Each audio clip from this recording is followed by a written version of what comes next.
Assalamualaikum warahmatullahi wabarakatuh. Saya Fardana Bernalis. Di sini saya akan mewawancari salah satu teman saya untuk mengetahui lebih lanjut tentang mengenai pengaruh media sosial terhadap perilaku sosial remaja. Di sini dengan Mas siapa? Aceng. Aceng. Oke, Mas Aceng. Mas Aceng itu main sosial media itu berapa lama sih dalam sehari? Ya kira-kira mungkin 5 jam sehari ada kali. Oh, 5 jam ya. Media sosial apa aja sih yang kamu mainin dalam 5 jam tersebut? Ya paling kalau nggak Instagram, TikTok, kalau nggak Twitter kadang. Oh, sa- saat melihat konten di medsos pernah nggak ngerasa kayak insecure terus ngebuat diri jadi minder? Ya kalau insecure ya kadang ada, tapi nggak sampai minder juga sih. Maksudnya ya udah insecure, insecure cuman nggak sampai minder ngeganggu kehidupan itu kagak. Terus gimana cara mengatasi hal tersebut? Ya udah kayak diemin aja, paling nanti juga lihat video lucu dikit lewat di beranda ya hilang, ya udah itunya hilang gitu. Oh, pernah nggak ngepost video ataupun foto di media sosial terus saat di postingannya terdapat komen yang nggak enak menyakiti hati? eh Pernah. Gimana cara kamu menghindari hal tersebut? Cara menghindarinya ya itu komennya kagak usah terlalu dipikirin, udah hapus komen, udah habis udah kagak Oh, usah dipikirin udah. Oh iya, itu kan salah satu tindakan cyberbullying ya. Nah, Media sosial ini kan memang rentan banget terjadinya cyberbullying. Nah, bagaimana pandangan Anda tentang cyberbullying?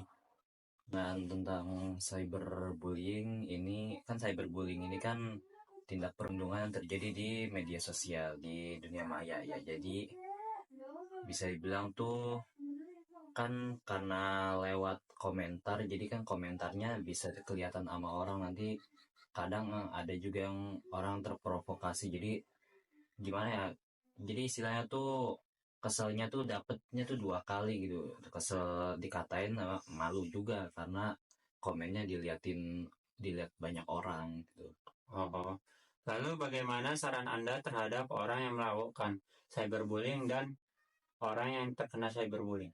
Buat yang melakukan ini mending lu cepet-cepet tobat lah gitu. Oh, Karena lu udah bikin orang kesel gitu, ngerugiin orang gitu, kayak biar ngapa sih lu ngehujat-hujat gitu di media sosial, di komentar gitu kan nggak ada manfaatnya, udah mending tobat dah. Terus buat yang apa tadi, korbannya. ya buat yang korbannya udah nggak usah terlalu dipikirin, itu ya yang komen-komen gitu itu cuma orang caper doang ya, itu jangan terlalu dipikirin. Terus kalau misalkan emang udah kepikiran banget, jangan ragu buat cerita ke orang terdekat gitu. Oh, ada nggak sih momen di mana media sosial jadi penghambat kamu untuk beraktivitas di luar? Ada pasti gitu ya, contohnya ya kayak misal lagi main ML gitu kan, jadi lupa ngerjain PR, lupa belajar itu sering udah Ah, inilah, menurut kamu itu ngerugiin kamu nggak sih? ngerugiin pasti. Oh, bagi kamu lebih nyaman berkomunikasi lewat sosial media atau secara langsung? Ya sebenarnya sih dua-duanya sih ya sama ya, tergantung, ada plus minusnya juga. Misal kalau ngobrol langsung itu kan jadi lebih enak gitu kan. Tapi kalau di secara online bisa isinya bisa lebih menjelaskan tuh, bisa lebih rinci, bisa lebih apa ya, kayak lebih santai gitu. Kok soalnya kan kadang kalau ngobrol langsung kan kadang terlalu kaku gitu ya, jadi kalau di chat kan jadi nggak gitu kaku gitu. Cuman ya gitu, kalau di online kadang slow respon gitu, jadi kadang bisa apa ya, berpotensi miskomunikasi lah gitu. Oh, begitu. Oke, Mas Aceh, ini pertanyaan terakhir ya. Apa strategi Anda untuk menangani penggunaan media sosial secara berlebihan? Strateginya intinya ya dimulai dari kesadaran diri masing-masing sih, kayak perbanyak aktivitas di luar, terus jangan terlalu bergantung sama media sosial gitu. Banyak-banyakin aja kesibukan di luar gitu, di real life gitu, biar kita itu nggak terlalu ketergantungan, nggak terlalu kecanduan sama media sosial. Oh, oke, makasih Mas Aceng atas sudah menjawab pertanyaan-pertanyaannya. Oke, dan pemirsa, cukup sekian. Wassalamualaikum. Assalamualaikum warahmatullahi wabarakatuh. Perkenalkan, nama saya Febiana Sabila dari kelas 11 3.1. Di sini saya akan mewawancarai salah satu teman saya untuk mengetahui informasi lebih lanjut mengenai pengaruh media sosial terhadap perilaku sosial remaja. Di sini dengan siapa, Kak? Dengan Kak Novel Kak Novel, dalam sehari main sosmed bisa berapa lama? bisa 4-5 jaman. Media sosial apa aja sih yang biasanya dimainin? Ada TikTok, Instagram, sama WhatsApp, Kak. Pernah nggak saat melihat konten di media sosial terus ngebuat diri jadi minder dan merasa insecure? Pernah, Kak. Cara Kak Novel untuk menghindari hal tersebut gimana? Menjadikan konten tersebut menjadi motivasi untuk diri sendiri agar kedepannya bisa menjadi lebih baik. Pernah nggak sih kayak ngepost video atau foto di media sosial terus di komentarnya terdapat komentar negatif dan itu nyakitin diri sendiri? Itu pernah, Kak. Terus gimana cara Kak Novel untuk menghindari hal tersebut? Menjadikan komen negatif tersebut menjadi komen positif dan menjadikannya memotivasi diri. Di media sosial kan rentan akan cyberbullying ya. Ya. Terus pandangan Kak Novel tentang cyberbullying itu apa? Cyberbullying itu kan pembulian yang dilakukan melalui media sosial dan yang secara tidak langsung itu bisa merusak mental seseorang. Apa saran Kak Novel terhadap remaja yang pernah melakukan cyberbullying dan remaja yang pernah terkena cyberbullying? Untuk yang pernah melakukan cyberbullying, lebih meningkatkan kesadaran diri sendiri karena itu kan bisa merusak mental seseorang. Dan juga yang pernah menjadi korban atau terkena dampak cyberbullying, menjadikan komen negatif tersebut menjadi positif diri sendiri. Ya. Dalam bermain sosial media nih, ada gak sih momen dimana media sosial menjadi penghambat Kak Novel dalam bermain ataupun melakukan aktivitas di luar? Pernah ada ketika saya tuh lagi acara keluarga. Nah, di situ saya tuh malah sibuk bermain sosial media, tidak berkomunikasi dengan keluarga dan itu ngerugiin waktu saya sama keluarga. Jadi tidak ada komunikasi di situ sama keluarga. Jadi ngerugiin. Iya, ngerugiin. Bagi Kak Novel nih, lebih nyaman interaksi secara langsung atau lewat media sosial? Lebih nyaman secara langsung karena kan jika lewat media sosial tuh kan bisa ada beberapa informasi-informasi yang tidak disampaikan gitu kan. Terus juga akan terjadi miskomunikasi gitu, Kak. Apa strategi Kak Novel untuk menangani penggunaan media sosial secara berlebihan? Memperbanyak hal-hal positif di luar rumah sih seperti kayak bermain, olahraga, dan perbanyak komunikasi dengan keluarga dan orang-orang sekitar, Kak. Mungkin cukup sekian wawancaranya. Terima kasih. Assalamualaikum warahmatullahi wabarakatuh.